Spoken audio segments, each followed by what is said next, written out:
요셉의 형제들이 그들의 아버지가 죽었음을 보고 말하되 요셉이 혹시 우리를 미워하여 우리가 그에게 행한 모든 악을 다 갚지나 아니할까 하고 요셉에게 말을 전하여 이르되 당신의 아버지가 돌아가시기 전에 명령하여 이르시기를 너희는 이같이 요셉에게 이르라 내 형들이 내게 악을 행하였을지라도 이제 바라건대 그들의 허물과 죄를 용서하라 하셨나니 당신의 아버지의 하나님의 종들인 우리 죄를 이제 용서하소서 하며 요셉이 그에게 하는 말을 들을 때에 울었더라. 그의 형들이 또 친히 와서 요셉의 앞에 엎드려 이르되 우리는 당신의 종들이니이다.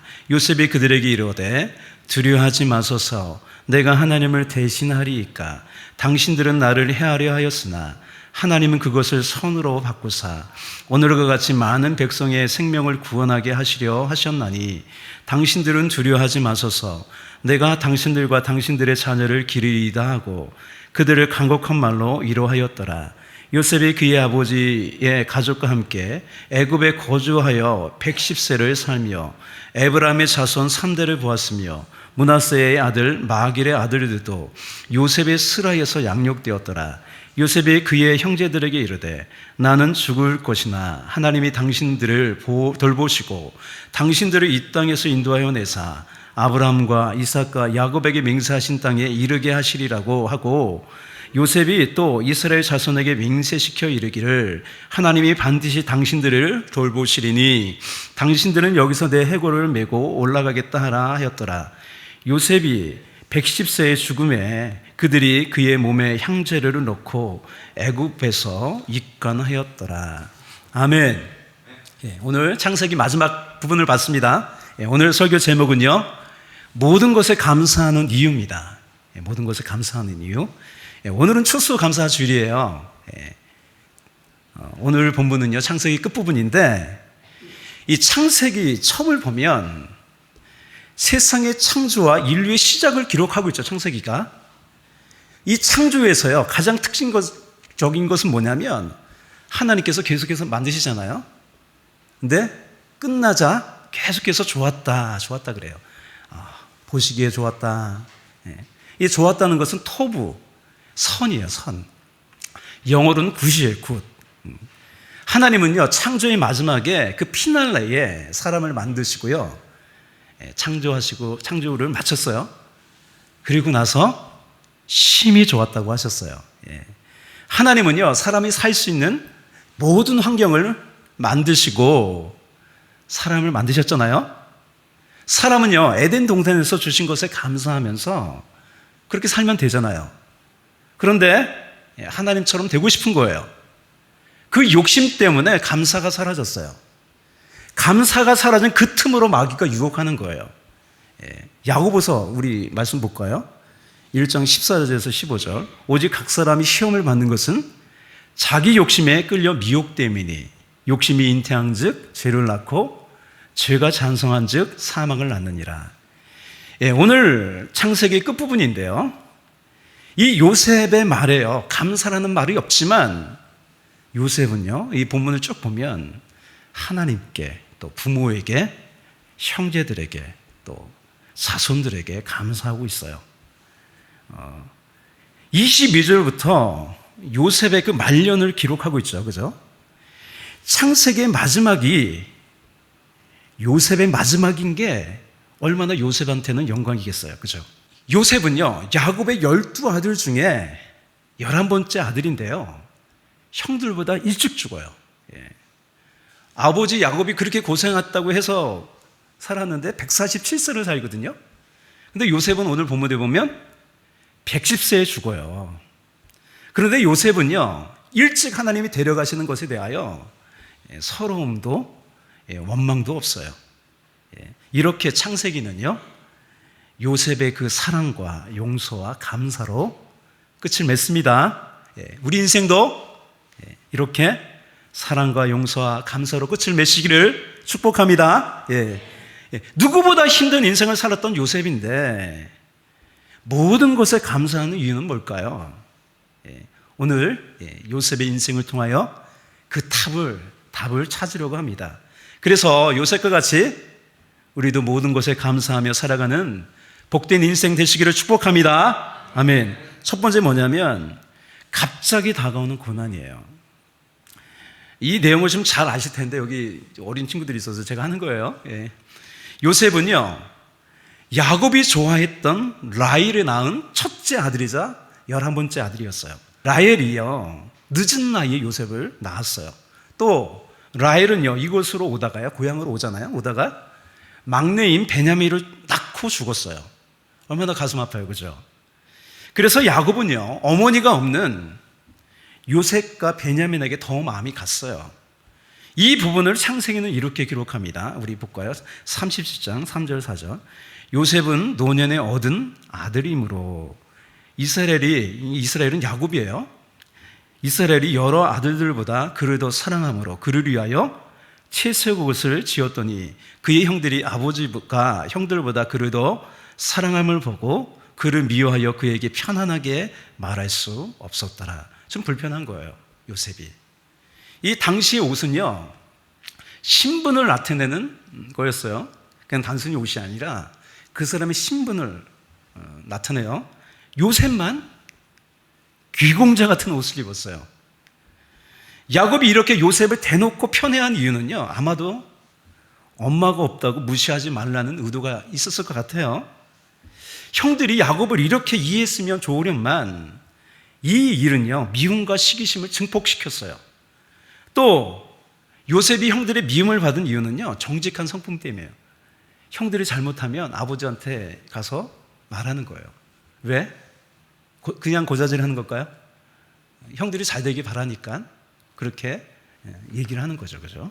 그게 두 번째고요. 결정적으로 미운 털이 제대로 박힌 게 있었어요. 그게 뭐냐면 요셉이 꿈을 꿨어요. 예. 당시의 꿈은요, 하나님이 사람들에게 말씀하시는 방법이었어요. 그래서 야곱에게도 하나님, 그죠? 베델에서 꿈을 꾸잖아요, 그죠? 하나님 말씀이죠. 이렇게 꿈을 꿨어요. 우리 37장 7절 8절. 우리가 밭에서 곡식단을 먹더니 네 단은 일어서고 당신들의 단은 네 단을 둘러서서 절하더이다. 이게 꿈이었어요. 그대로 말했어요. 그의 형들이 그에게 이르되 내가 참으로 우리의 왕이 되겠느냐, 참으로 우리를 다스리게 되겠느냐 하고 그의 꿈과 그의 말로 말미암아 그를 더욱 미워하더니, 이렇게 미운 거죠, 요셉이. 어느 날 형들이 세겜에서 양들을 치는데 야곱이 요셉을 보내서 형들의 안부를 알아오라고 이제 보내요. 그래서 형들은요, 채색옷을 입은 요셉이 이제 멀리서 보이는 거예요.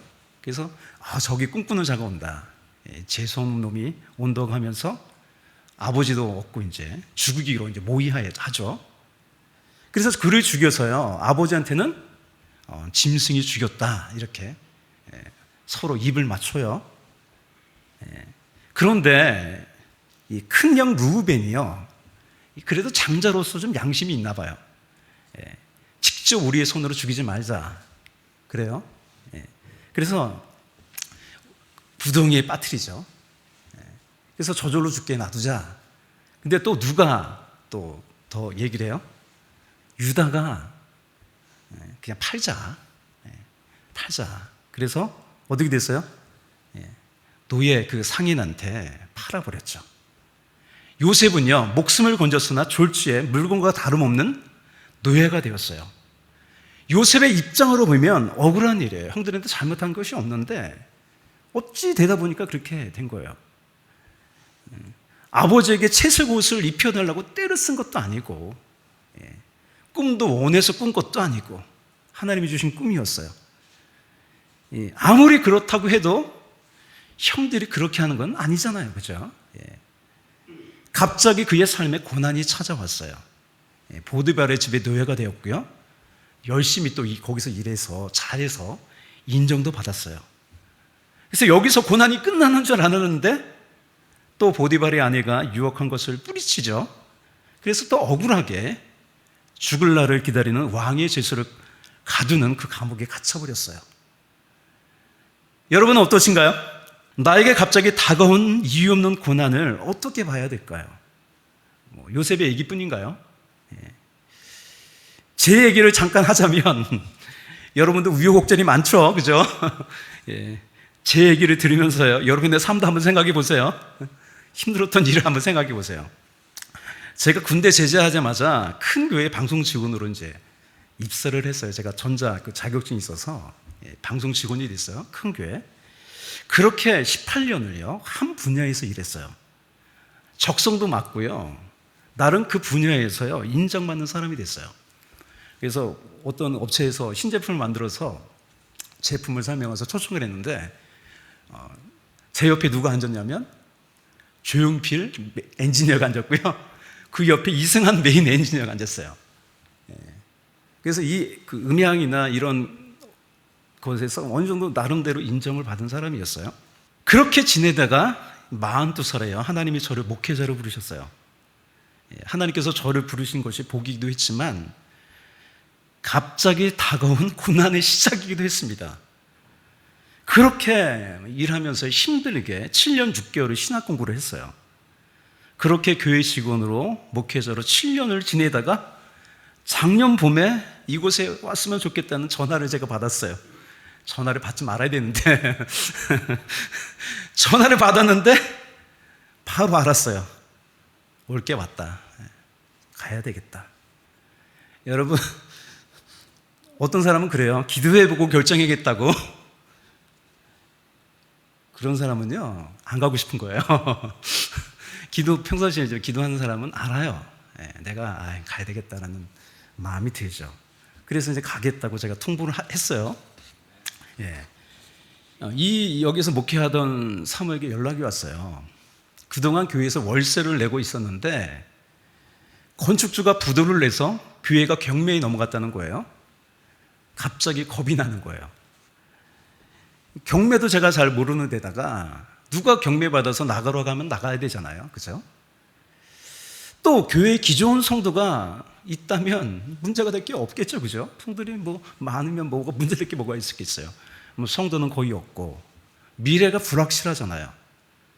그때부터 우리 사모님이 반대를 하셨어요. 가라면 혼자 가라고, 망해도 혼자 망하라고, 가정을 지키려는 마음이죠. 그죠? 여러분 충분히 이해 가지 않아요? 제가 우리 사모를 나쁘다고 하는 게 아니에요. 충분히 이해가 가요. 그죠? 가정을 지키려는 거잖아요. 그죠? 잘못되면 집이 다 날아가고 그럴 거잖아요. 그죠? 그래서 경매 일정이 왔다고 이제 쪽지가 왔어요. 우리 사모가 저한테 경매 일정을 보내주더라고요. 그래서 한 달에 한 번씩 월요일마다 또 그것도 열려요. 4차까지 되어 있더라고요. 그게 이제 제가 꼭 기억해요. 화요일인데 그 주 목요일에 제가 일산에 있는 어느 교회에 음향을 좀 봐달라고 그래서 도와주러 갔다가 그곳에서요, 누굴 만났냐면 10년간은 하나님 떠났다가 암에 걸리셔가지고 다시 돌아왔어요. 그래서 전도사님이 되셨더라고요. 저보다 나이가 많으신데 알고 보니요, 그분이 경매를 하셨던 분이고 고향이 또 진천이에요. 여기에 땅도 있고요, 자주 여기 내려온대요. 여기 잘 알아요. 그래서 저는 생각했어요. 하나님이 너 걱정하지 마, 내가 다 책임질게. 그렇게 오기 이제 3개월 전에요, 제가 사표를 냈어요. 30년을 제가 일했는데 사표를 딱 내고요. 인수인계 잘 해주고 7월 말에 이곳에 혼자 왔어요. 경매는 계속돼서 진행되고 있고 목회는요 혼자 하면서 그렇게 7개월 정도 있다가 우리 사모가 내려왔어요. 지방회에서요 계속 취임 예배를 드리려는데 사모가 없어서 못하고 있었어요. 그 사이 경매가요 6차를 넘어 7차가 됐어요. 돈이 많으면 그냥 차버리겠는데 조마조마했어요. 그동안 돈은 없고. 그런데 저에게 경매하시는 분이 있다는 것이요, 저를 도와주는 분이 있다는 것이 안심이 되었어요. 경매 7차가 됐어요. 분위기가 이번에는 꼭 해야 될 것 같아요. 그래서 전사님께 부탁을 해서 오라고 그래가지고 부탁을 해줬어요. 제가 모르니까 같이 이제 하자고. 그래서 올해 5월 초에 충주 법원에서 만나서 경매 입찰금을 이제 써내고요, 발표 시간까지 카페에서 커피를 마셨습니다. 여러분, 경매가 낙찰이 되었을까요? 안 되었을까요? 되었으면 제가 이 얘기를 안 합니다. 안 되었습니다. 그래서 충격이 컸어요. 예. 우리 사모 표정이 무겁고 심각해요. 충주 법원에서 차를 타고 아무 말 없이 이곳으로 오는 차 안의 분위기가 어떻겠습니까? 예, 사모가 저에게 뭐라고 했는데 정확하게 기억이 안 나요. 그래서 기억이 안 좋은 게 이럴 때는 좋은 것 같아요. 또 여름에 선교팀이 온다고 해서 이걸 취소를 해야 되나 확정된 게 없으니까. 왜요? 휴가를 이곳으로 오는 거거든요. 모든 직장 다니신 분이 휴가를 안 가고 여기 오는 거거든요. 그러면 이게 확정된 게 없으니까 이게 취소를 해야 돼 말아야 돼 고민이 되는 거예요. 그래서 제가 여기서 이제 기도를 했어요. 기도를 하는데 딱 두 가지를 말씀하세요. 후회하지 마라. 내가 조금이라도 더 쓸걸 그럼 됐을 텐데. 후회하지 마라. 두려워하지 마라. 예. 그렇게 하나님께서 말씀하셨어요. 예. 이때부터요, 우리 조지사님이 새벽 예배 나오기 시작했어요. 안 되겠다 싶은 거죠. 이게 안 되겠다 싶은 거예요. 그래서 우리 조지사님 그때부터 새벽 예배 나오기 시작했어요. 예. 그래서 어떻게 해서요, 남의 손은 안 빌리고요. 제가 신용이 그래도 괜찮더라고요. 그래서 융자를 받아서 경매받은 사람한테서 돈을 줘주고 이곳을 샀어요. 저는 생각해요. 목회를 하면서 계속해서 어려움이 있을 거예요. 물론 제 부족함도 있고요. 또 아닐 수도 있어요. 제가 부족하지 않아도 또 어려움이 다가올 수 있어요. 그렇지 않을까요? 또 하나님 말씀하심이 있어서 어려움을 각오하고 있어요. 각오하고 있어요. 이렇게 예고 없이 다가오는 고난을 우리는 어떻게 받아들여야 될까요? 요셉은요, 억울한 고난의 세월을 어떻게 이길 수 있었을까요? 두 번째. 구속사로 해석하라는 거예요. 구속사로 해석하라. 구속사는 하나님이 구원하시는 역사입니다. 요셉은요, 13년의 고난에 지난 후에 이집트의 국무총리가 되었어요. 형들과 좋지 않게 헤어진 후 20년이 넘어서 다시 만났어요. 형들은요, 요셉을 두려워했어요. 요셉이 형들에게 이렇게 말합니다. 어떻게 그 고난의 세월을 살았는지 알 수 있어요. 어떻게 억울한 그 고난의 시절을 살았는지 이 말씀을 보면 알 수 있어요. 함께 읽어볼게요. 당신들이 나를 이곳에 팔았다고 해서 근심하지 마소서, 한탄하지 마소서. 하나님이 생명을 구원하시려고 나를 당신들보다 먼저 보내셨나이다. 이 땅에 2년 동안 흉년이 들었으나 아직 5년은 밭갈이도 못하고 추수도 못할지라.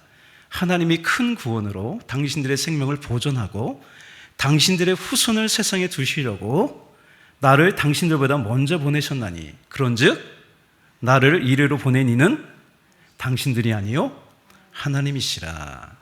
할렐루야.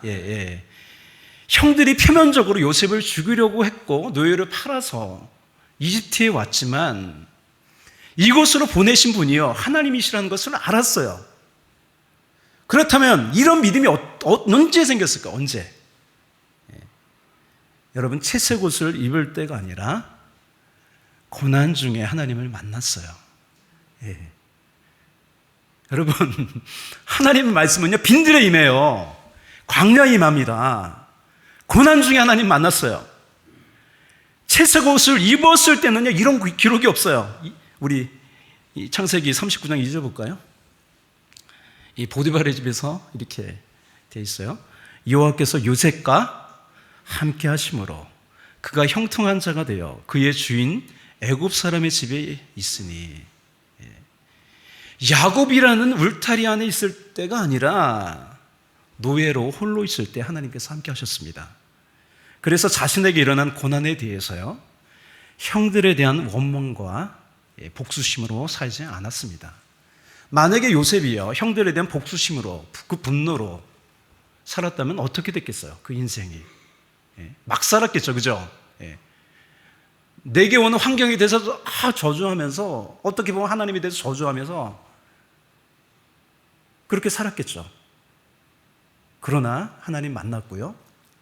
자신의 삶이 이 하나님의 구속사로 해석이 된 거예요. 예. 하나님의 구속사로 이 자신의 삶을 해석하며 힘들고 어려워도요, 자신의 삶을 긍정하면서 받아들였어요. 또 모든 것을 알지는 못하지만 자신의 삶에 일어나는 일이 다 이유가 있다는 것도 알았습니다. 예. 그것이 믿음이죠. 예. 그래서 보디발의 아내 때문에 억울하게 감옥에 갇혔어도요, 크게 당황하지 않았어요. 보디발의 아내가 나쁜 짓을 했지만 그것 때문에 감옥에 온 것이 아니라는 것이에요. 보디발도 그래요, 여러분. 만약 노예인 요셉이 자기 아내를 겁탈하려고 했다는 말을 믿었다면 요셉은요, 감옥에 갇히는 것이 아니라 죽였을 거예요. 그렇게 요셉은요, 형들에게 팔리고 13년이 지난 30세예요. 이집트의 총리가 됩니다. 예. 예. 그렇다고 해서 여러분 무조건 성공을 말하는 것이 제가 아니에요. 성공이 절대적이지 않아요, 여러분. 스데반처럼 하나님의 구속사에 필요하다면 순교하는 사람도 있습니다. 예. 여러분, 아무나 순교하지 못해요. 예. 그래서 우리 인생의 목적은요, 세상의 성공이 아니라 구원입니다. 예. 예. 하나님이 구원하시기로 작정한 사람이라면 어떻게 하죠, 하나님께서? 병에 걸리고 망해서라도 구원받기를 원하십니다. 예. 우리 인생의 목적은 구원입니다. 예. 여러분, 구원을 쉽게 보시면 안 돼요. 또 사명을 받은 우리 인생의 목적은요, 나의 성공보다 하나님의 성공이 먼저입니다. 예. 예수님이 그렇게 사셨어요. 그죠? 예. 본문을 보면 야곱이 죽은 후 형들이 요셉을 찾아왔어요. 그렇게 용서한다고 했는데 더 걱정이 되는 거예요. 아버지가 있을 때 요셉이 어떻게 하지 못하다가 아버지가 이제 없으니까 이집트의 총리고 힘도 있겠다, 마음 놓고 복수할 것 같았어요. 그래서 걱정이 되면서 이렇게 찾아와서 말하는 거예요. 우리 본문 16절 17절이에요. 요셉에게 말을 전하여 이르되 당신의 아버지가 돌아가시기 전에 명령하여 이르시기를 너희는 이같이 요셉에게 이르라. 내 형들이 내게 악을 행하였을지라도 이제 바라건대 그들의 허물과 죄를 용서하셨나니 당신 아버지의 하나님의 종들인 우리 죄를 이제 용서하소서 하며. 예. 아버지 야곱도 내심 걱정이 되었던 것 같아요. 그래서 요셉에게 용서해 주라고 한 거죠. 요셉이 이 말을 듣고 울었어요. 그죠? 여러분, 요셉이 왜 울었을까요?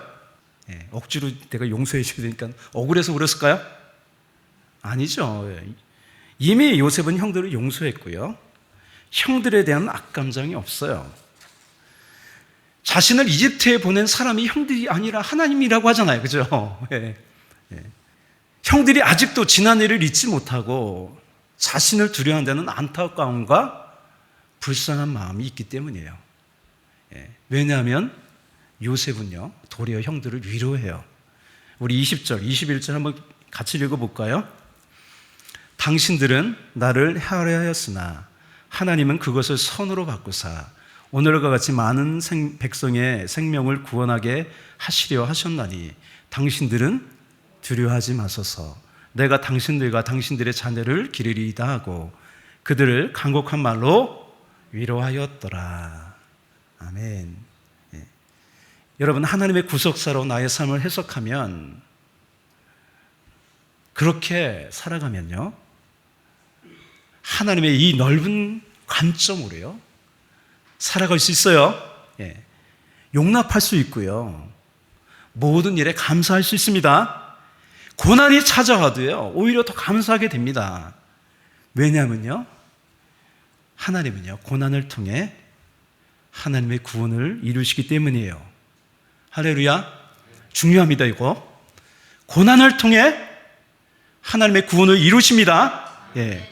성경은요 하나님께서 타락한 인류를 구원하는 구속의 역사예요. 구속한다는 건 뭐예요? 대가를 지불하고 희생과 헌신을 하는 거죠. 그죠? 그렇게 하나님은요 고난을 통해 구원을 이루세요. 그 절정이 예수님이죠. 예수님의 고난과 그 죽음의 십자가입니다. 그 고통스러운 십자가에서 예수님께서 다 이루셨다 하시고 죽으셨습니다. 예수님께서 이렇게 마음 가운데 감사하는 마음으로 십자가를 지셨습니다. 우리 이사야서 53장 11절 볼까요? 그가 자기 영혼이 수고한 것을 보고 만족하게 여길 것이라. 나의 의로운 정이 자기 지식으로 많은 사람을 의롭게 하며 또 그들의 죄악을 친히 담당하리라. 아멘. 하나님의 구속사로 나의 삶을 해석하며 어떤 어려움에도 하나님의 뜻 가운데 살아가십시오. 어떤 일을 당해도 100% 하나님이 옳다는 것을 인정하며 감사하며 사십시오. 할렐루야. 세 번째 마지막이에요. 결국 하나님이 이루신다는 거예요. 하나님의 구속사는요, 요셉이 사는 때에 완전히 이루어지지 않았어요. 그죠? 110살을 살았어요. 그죠? 어느 한 부분을 담당한 거죠. 요셉이 이렇게 일찍 죽는 이유는요, 요셉에게 준 구속사의 한 부분을 다 했기 때문이에요. 그러니 요셉이 아쉬워할 필요도 미련도 없는 거죠. 죽음조차 감사하면서 받아들여요. 요셉이 죽을 때가 되자 이렇게 형들과 이스라엘 자손들에게 유언해요. 감사가 넘치는 유언이에요. 우리 24절, 25절 볼까요? 요셉이 그 형제들에게 이르되 나는 죽을 것이나 하나님이 당신들을 돌보시고 당신들을 이 땅에서 인도하여 내사 아브라함과 이삭과 야곱에게 맹세하신 땅에 이르게 하시리라 하고, 요셉이 또 이스라엘 자손에게 맹세시켜 이르기를 하나님이 반드시 당신들을 돌보시리니 당신들은 여기서 내 해골을 메고 올라가겠다 하라 하였더라. 그래서 시브리서도요, 요셉의 죽음을 이렇게 기록해요. 믿음으로 요셉은 임종시에 이스라엘 자손들이 떠날 것을 말하고 또 자기 뼈를 위하여 명하였으며, 자손들에게, 형제들이 아니라 그 후손들에게 내 뼈를 가나안 땅에 가져가서 묻어라, 이렇게 유언을 한 거예요. 요셉은요, 하나님께서 이루시고 장래에 있을 일은요, 믿음으로 바라보면서 감사하면서 편안히 눈을 감을 수 있었습니다. 요셉의 유언대로요, 요셉의 뼈가 가나안 정복 후에 그 약속의 땅, 그 세겜에 묻혔어요. 여호수아서, 이게 또 여호수아 거의 마지막이에요. 24장 32절이에요. 또 이스라엘 자손이 애굽에서 가져온 요셉의 뼈를 세겜에 장사하였으니. 여러분도 이렇게 요셉처럼 아름다운 감사로 죽음을 맞이하시기를 축복합니다. 할렐루야. 얼마나 아름답습니까? 우리도 이렇게 죽어야 돼요. 그죠? 믿음으로 하나님의 역사 가운데 살았던 사람들을 보면요, 다 죽음이 이렇게 아름다워요. 이제 말씀을 마칠게요. 우리의 인생이 한정되어 있지만 어느 한 부분이라도 하나님의 구속사에 속해 있다면 여러분 감사하십시오. 이것이 가장 큰 영광이에요. 그렇기에 우리의 하루의 시작과 끝이 감사이고요, 인생의 시작과 끝이 감사입니다. 요셉과 같이 어떤 유혹과 어려움에도요, 하나님의 구속사의 삶에서 이탈하지 말고요, 충성되게 사십시오. 그렇게 살면 어떻게 하셔야 돼요? 날마다 하나님의 말씀 가운데 내 삶을 해석해야 돼요. 말씀을 묵상하고요, 기도하셔야 돼요. 그래야 내 삶이 해석이 되는 거 아니겠습니까? 그래야 여러분의 신앙의 순수성을 지킬 수 있어요. 우리의 순종과 헌신을 통해 여러분 하나님의 뜻이 이루어집니다. 또 좋으신 하나님이 우리를 위하여 하나님 나라를 예비하고 계십니다. 우리 기도하겠습니다. 하나님, 오늘 요셉의 삶을 봤습니다. 많은 어려움과 고난이 있었지만 하나님 말씀 가운데 자신의 삶을 해석하고 원망과 불평으로 살지 않았습니다. 삶을 포기도 하지 않았습니다.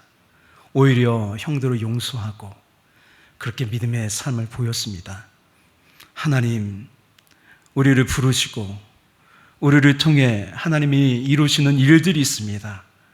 어렵고 힘들어도 주님의 구원을 위해서 나아가는 거룩한 삶이 되게 하여 주시옵소서. 감사하고 찬양하며 우리 주 예수 그리스도 이름으로 기도합니다.